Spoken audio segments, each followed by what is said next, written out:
Pas besoin de nœuds papillons ou de robes de soirée. Pas besoin de connaître les grands philosophes, les grands auteurs ou compositeurs pour apprécier la musique classique. Allez, osez et abreuvez-vous. La musique est présente depuis la nuit des temps. En fait, les premières manifestations sont incontestablement celles de la nature. En fait, même l'humain préhistorique faisait de la musique. En fait, avec son instrument, celui que tout le monde a, la voix. Alors, ne serait-ce que par des onomatopées de toutes les émotions, de toute la gamme qui pouvait vivre, soit la peur, la joie, l'humain chantait. Alors, au fil du temps, bien entendu, on a évolué. Alors, les premières manifestations, en fait, furent probablement dans les mélodies.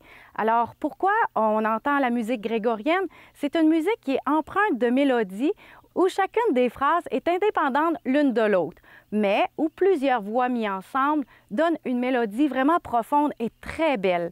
Les chants grégoriens, en fait, viennent beaucoup des cérémonies religieuses. Je vais vous en faire un extrait.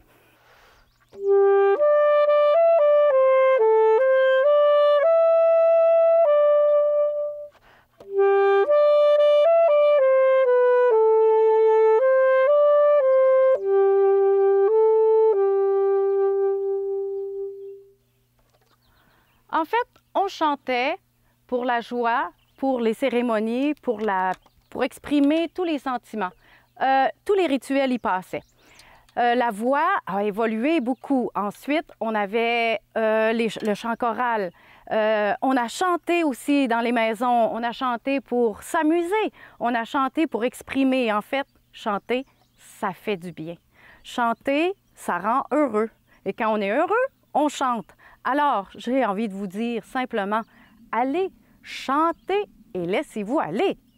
Et surtout, ne manquez pas d'écouter quelques extraits, par exemple, ou allez explorer les grands compositeurs où on a fait, en fait, de très belles mélodies, par exemple, dans les marches funèbres, dans les requiem, tout ça. Ou encore, une très belle mélodie que vous connaissez, celle de l'hymne à la joie de Beethoven. Un orchestre complet avec un chœur à 4 voix. C'est magnifique. Alors, pour agrémenter la musique classique inspirée des chants, alors pour les chorales et tout ça, on vous propose un petit drink à base de bourbon. Alors, c'est très simple. 1,5 once de bourbon dans le verre de votre choix.